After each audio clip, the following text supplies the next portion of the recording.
when you work on something like this, something that we call a proofreading passage, okay, like I said, the whole point is not to read the story and then answer questions about what happened.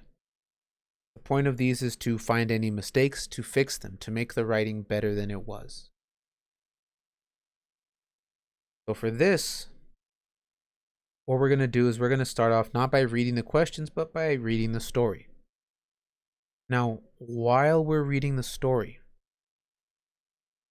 if you notice something, like let's say we're reading a sentence and you go, I don't know if that sounded okay. I think I might have found a mistake already. If you hear something wrong or you notice something wrong, I want you to put a star next to that sentence. Because a lot of times, if you notice something wrong with the sentence, or if you hear something like it didn't sound right to you, they're going to ask you a question about it. So while we're reading our story, if you notice something is wrong or you hear something that sounds weird or doesn't sound right, we're going to put a star next to it because it probably will come up in a question. Let's go ahead and read this. Subway cat. I noticed him one day last winter. He was lying on a well-worn seat at the back of the subway car. Curled into a ball of patchy fur, he appeared to be asleep. However, when I saw him lick his paw, I knew he was awake. When we finally got to the 8th Street station, the big striped cat lifted his head. His golden eyes darted back and forth, and then he leaped off the seat. Staying low to the ground, he crept to the open door. Before jumping onto the station platform, he turned around, flicked his tail, and stared straight at me. Every Wednesday, my mother and I rode that same subway train. We always got off at 8th Street and walked to my piano teacher's house. On that winter's day, and every Wednesday for several months, that cat rode the same train we did.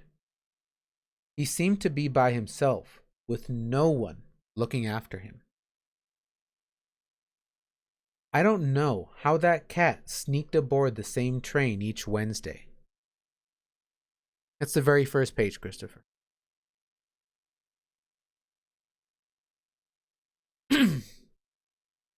And I don't know why he was there or where he was going.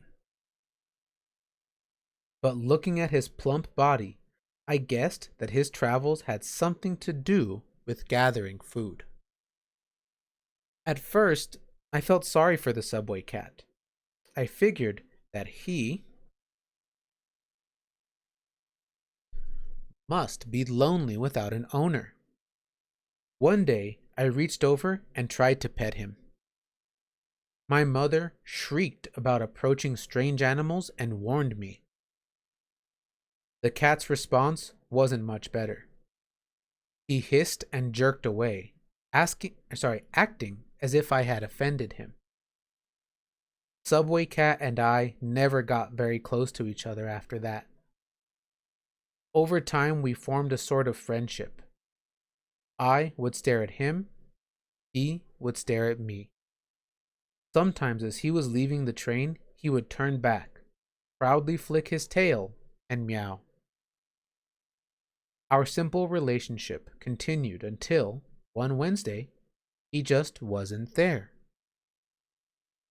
For several weeks, Subway Cat was absent. Then, one day, near the subway station, I saw him.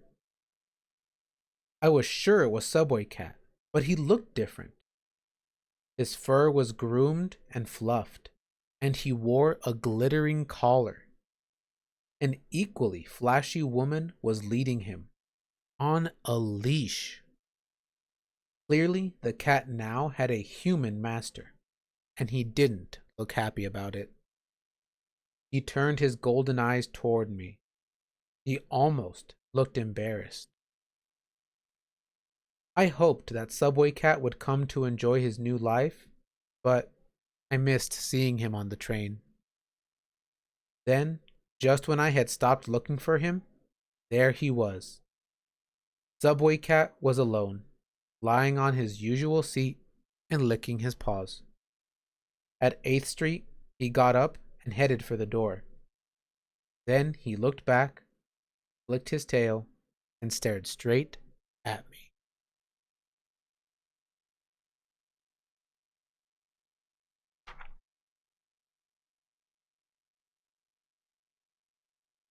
If I look at these questions, I'm going to notice right away that these are very different from the kinds of questions I'm going to see on a reading passage.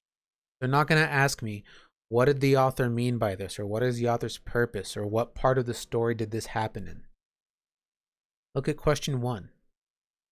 Tyler would like to add the following detail to the second paragraph, sentences 9 through 12. It's cold outside, but the subway is warm. Where should Tyler insert this sentence?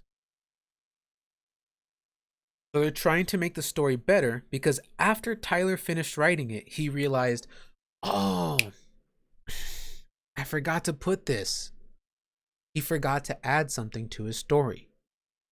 But now he needs to be careful about where he puts it. So here is the sentence he wants to add. It's cold outside, but the subway is warm.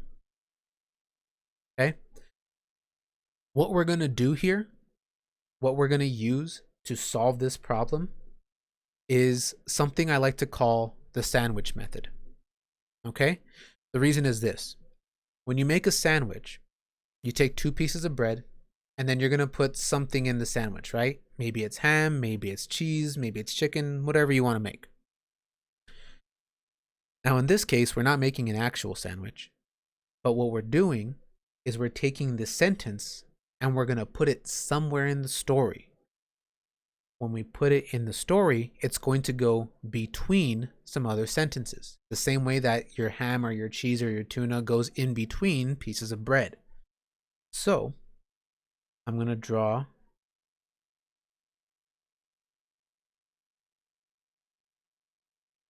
two rectangles just like that, either side of my sentence. And I'm going to write up here,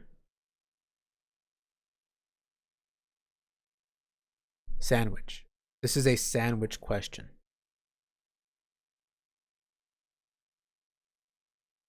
Now, to solve a sandwich question, here's what we do.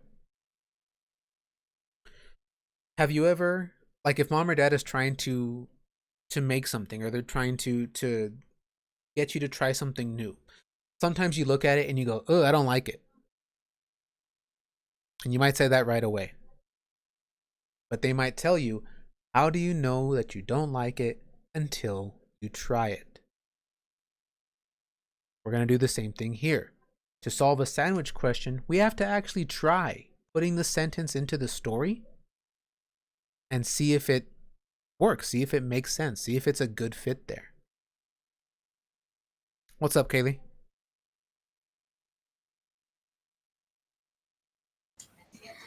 Never mind. Okay.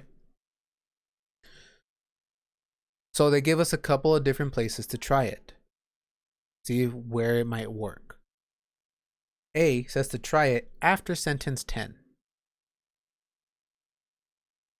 I'm going to go back to my story.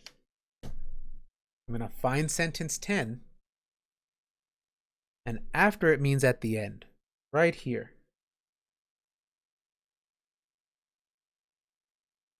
They think maybe this is a good place for that sentence.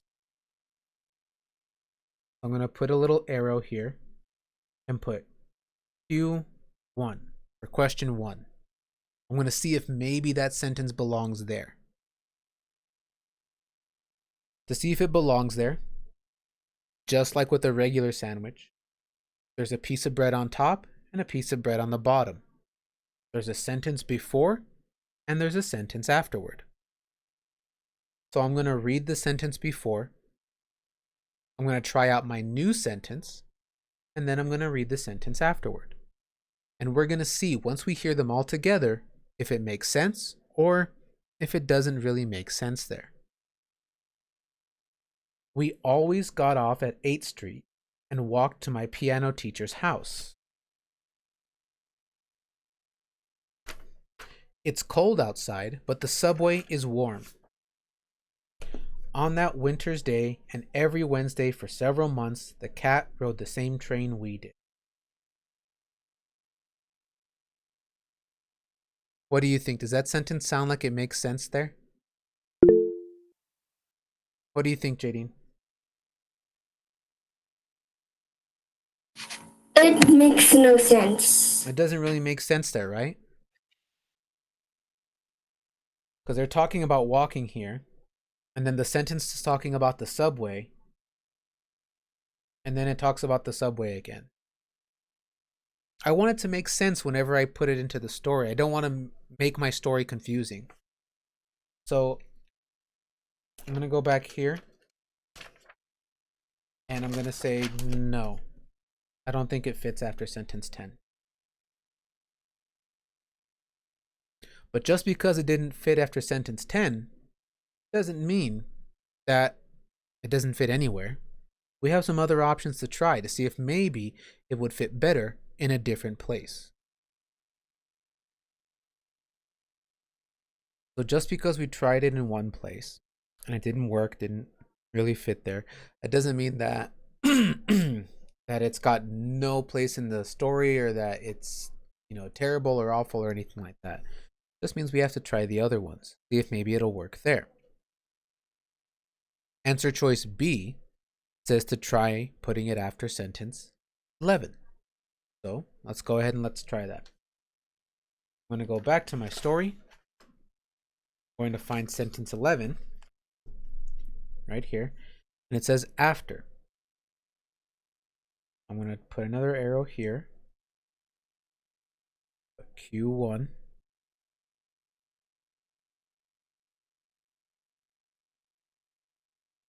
Just like last time,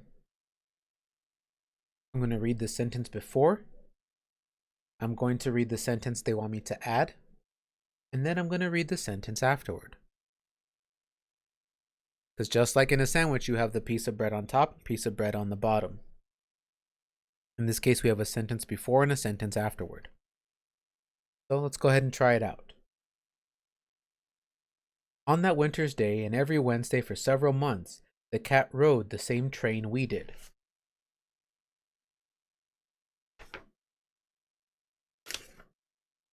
It's cold outside, but the subway is warm. He seemed to be by himself with no one looking after him. What do we think? How does that sound there after that sentence? What do you think, Jadine? I think it sounds pretty good. Okay. So they're talking about the train, right? Yeah. Now the sentence that they gave us, the one they want us to add, it says it's cold outside, but the subway is warm. Nobody. Yeah. I think do they say anything that lets us know about it being cold? No. What does it say here in sentence 11? On that winters. Yes, it does. Because during winter, what's the weather like? It's very, very, very cold. It can get very cold.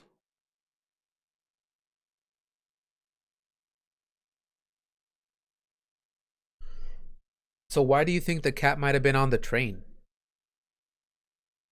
Because it's probably really cold. Because it's really cold outside, and they told us the train was what? Warm. That the train was warm. So he said maybe that one. Okay. So, just because, like you said, it sounds pretty good, I don't just want to go, oh, well, it sounds pretty good. Well, that has to be my answer. I'm done. I don't have to check anymore. No. What I want to do is I know that, okay, it's not too bad here. I'm going to keep my eyes on it. I'm not going to say yes. I'm not going to circle the answer yet. I'm just going to let myself know, hey, this one's not too bad. But I'm still going to check the other answer choices just to make sure that they don't find a better place for it. C says to try it after sentence 12. Oh, did you have a question, Jadine, or no? Actually, yes, I did. Okay. I was gonna say like another reason why I thought like that sentence was good Okay. Why do you think? because it's saying that it's cold outside and the cat doesn't have an owner, and that's why it goes into the subway. Ah, that's a good point. Because it does tell us the cat was alone, right? And if the cat's alone, doesn't have an owner to take care of it.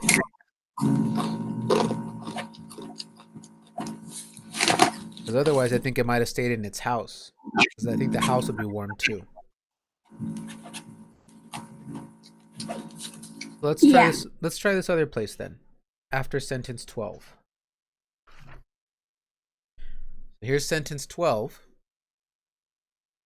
And after means back here. Put an arrow. U1. Now notice what happened here. After sentence 12, I have a blank space. That's the end of that paragraph. So this time, when I try adding my sentence here, what I'm going to do is I'm going to read sentence 12. I'm going to read the sentence they're trying to add, and then I'm going to stop because that's the end of the paragraph. I see the blank space here. So I'm just going to read 2 sentences now, and I'm going to see if maybe those 2 sentences would be okay together. He seemed to be by himself, with no one looking after him. It's cold outside, but the subway is warm. So how do those 2 sentences sound together? He seemed to be by himself, with no one looking after him. It's cold outside, but the subway is warm.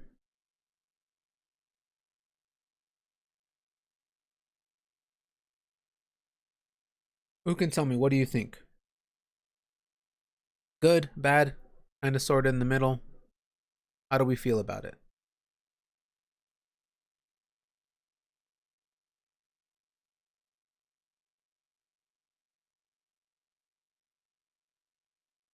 Who can tell me, would you keep it? Would you put it there? Or do you think not really? What do you think, Jaylene? If this was your story, would you want to put the sentence there? Or not really?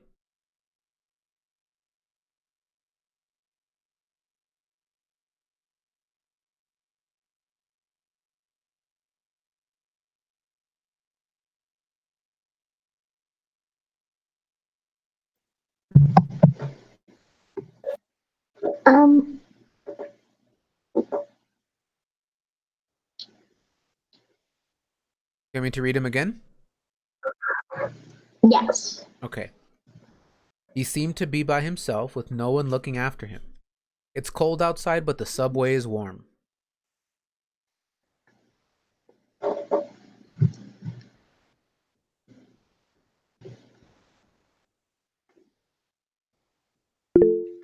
What do you think? Good together or not good together?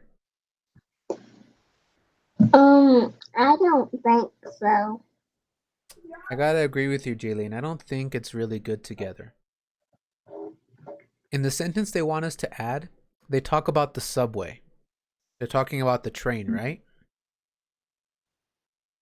But sentence 12 doesn't say anything about a train. So it seems kind of weird to put a sentence about a train next to a sentence that doesn't say anything about the train. So I agree with you there, Jaylene. I don't think it makes too much sense there. I'm going to say no. Answer choice D says this sentence should not be added to this paragraph.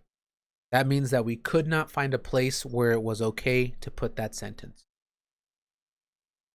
We tried A after sentence 10 and it didn't fit there. We tried C after sentence 12 and it did not fit there. But when we tried it after sentence 11, it seemed to work okay. So if I found a place to put it in the sentence or to put it into the writing, then I don't want to pick answer choice D. Answer choice D I would only pick if I tried it and all 3 places, and none of them made sense or none of them sounded right. So I would say no to answer choice D. Now we only have one answer choice we kept our eyes on. That was answer choice B. I'm going to go ahead and pick answer choice B. What's up, Jadine? Why do you put a Q1 and an arrow? Because what question are we on? 1. So Q1 is for question 1.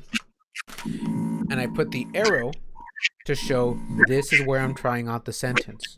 I also tried out the sentence here, and I tried the sentence here. Okay. Well, thank you for telling me because I was really confused on that. No problem. So I just do that to show where did I try the sentence out? What places in the paragraph did I try to put the sentence in? And if I wanted to, when I was checking them, if we tried this one after sentence 10, if I don't like it, I can go, no, not here. I can cross that out. It didn't work. I can say, well, I tried after sentence 12 too, and didn't work either. But like you said, Jadine, here I go, you know what? That made sense. I liked it. I can put a little check mark to let myself know, hey, this was a good place. It worked here. It made sense here. Sentence belongs there.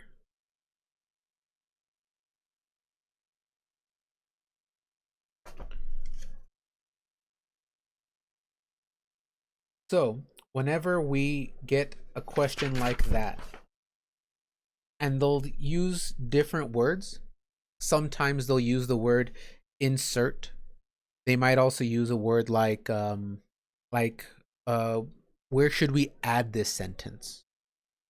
Or what sentence could best be added? Or where could this sentence be added? Those are sandwich questions. And in this case, we put it between sentence 11 and sentence 12. That's where my sentence belongs. All you have to do for the sandwich question is just like when mom or dad or maybe brother or sister tries to show you like a new food or a new snack. Before you say, oh no, it doesn't work there, try it out. Try out what it's telling you. Try putting that sentence in those places and see if it sounds okay. If it doesn't, it doesn't. But you might find a place and go, ooh, it sounds really good there. Or, oh, it helps it to make more sense. Maybe it's giving me more information, something I didn't know already.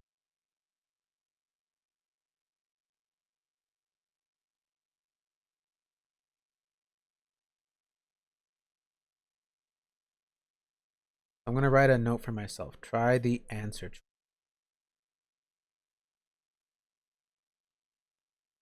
And honestly, this piece of advice, that's true for most of our proofreading questions. Most of these questions, it's all about trying out what they ask you. Maybe you should do this. Maybe you should do that. Try it out. Go back to the sentence. Take a look at it. Maybe it's a great idea. Maybe it's not a great idea. But we'll know which answer choice is correct and which one is not.